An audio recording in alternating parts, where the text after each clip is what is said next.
It's 2013, and I'm in a new city, 900 miles away from my hometown, where once I was part of the fellow 90% of fellow Latinos. I'm now part of only 11%. The only common thread between the two cities is my duty to journalism. In my southwest hometown of El Paso, Texas, I was about to wrap up my last year of college at New Mexico State University. There, I was an editor at my college paper where I'd done stories on people and places around me. Suddenly, I had to regain my footing as I navigated culture shock in the Midwest to finish my journalism degree at the University of Kansas.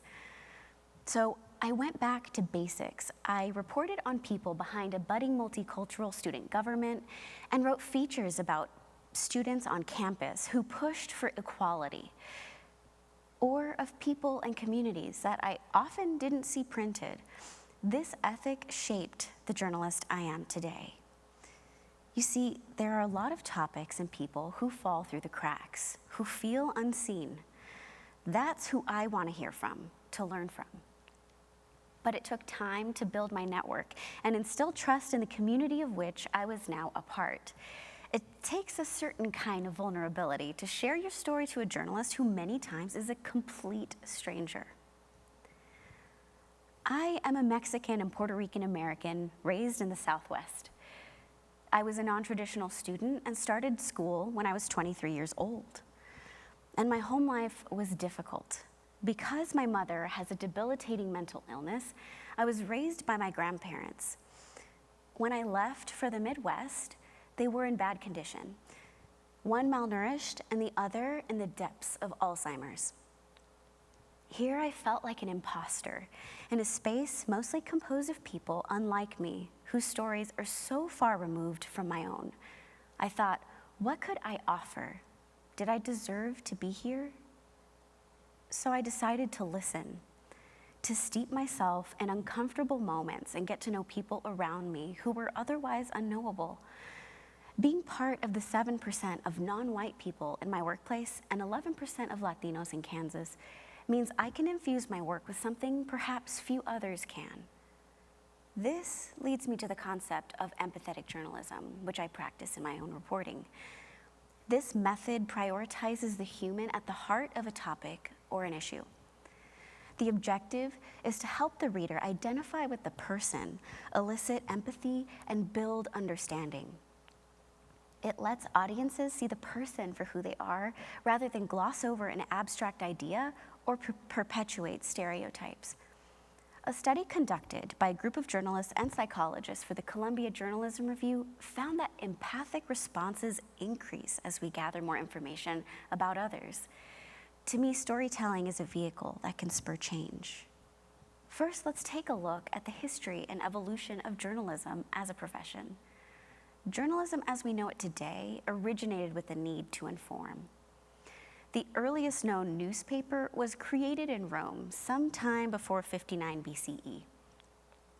The scribe would report daily events, such as public speeches, and post a news sheet in prominent places around the city. Over the years, journalism's role evolved and expanded. Styles and mediums changed, as did the business model. In the 19th century, the newspaper industry took off, as did magazines. At around this time, journalism was recognized as a profession that required more specialized training. Cue university programs. Think of life back then.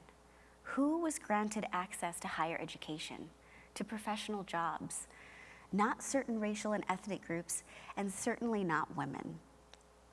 College journalism courses educate on the structure of an article, how to interview, and what elements to include. Professors teach us logistics. Stick to the facts and cite relevant sources. Thus begins a distinction between what we in the profession call hard news versus features. Some journalists work to contextualize people and issues by putting an individual story front and center. It's an effort to put the audience in that person's shoes. This method has existed since the earliest days of journalism. Take, for instance, journalist and photographer Jacob Riis. In the late 1880s, he took a photo of a family in a slum tenement in New York.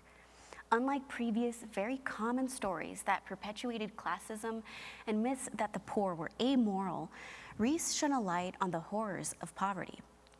His journalism was published in the book How the Other Half Lives, which provided a window for the affluent to see the horrible conditions of those living in poverty. You can see it here: a child rendered blind after a minor eye infection, a father with radiation poisoning, his hand limp, and a child on the bed surrounded by family members as she struggled to breathe because of starvation.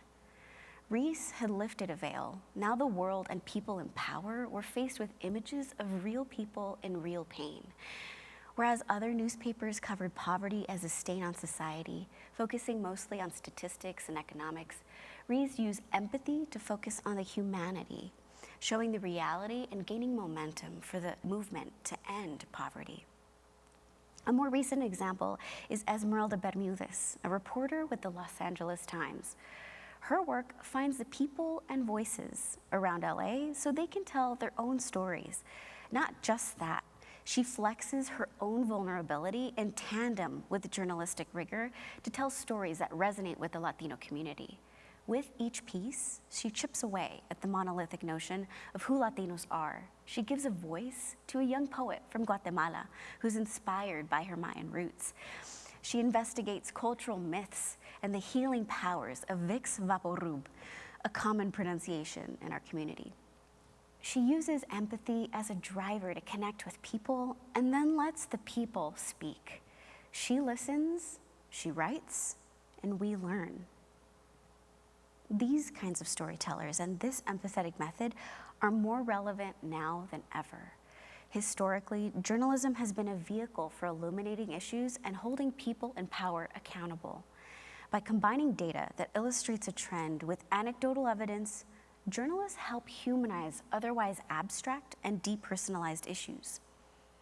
Sometimes our reporters miss the mark. Intersectional identities and voices are often overlooked, not only in society, but also in the newsroom. We need more people with different backgrounds, upbringings, socioeconomic and citizenship statuses, and family histories. If not, we continue the vicious cycle of neglecting important communities. I can personally attest.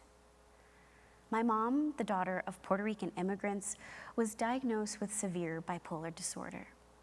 When I was growing up, she had several public manic episodes at my school and at a favorite diner.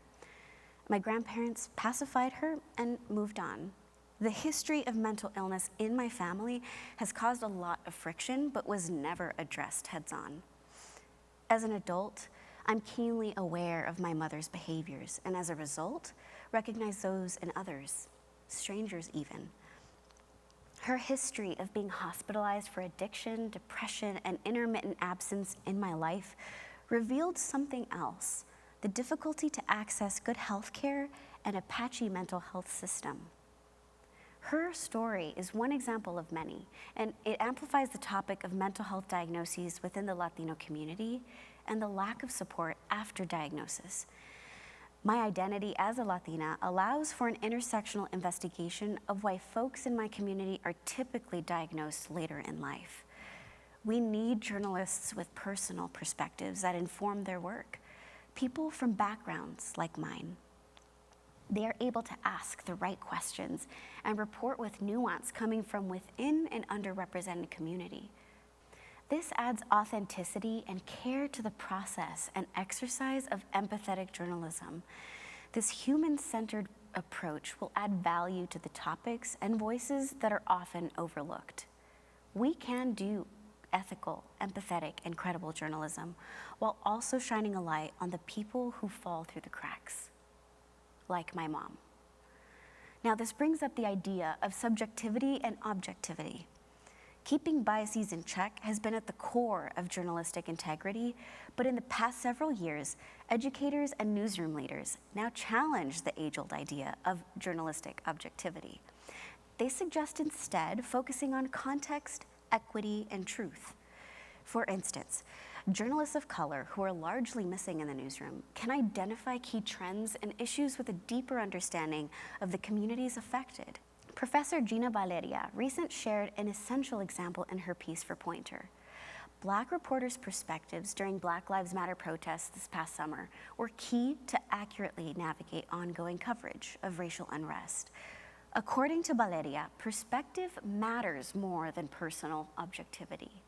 And this sentiment is shared among journalism leaders like PBS public editor Ricardo Sandoval Palos, who says, transparency and accuracy are more important than ever. We all have implicit biases. It's human, and journalists are human.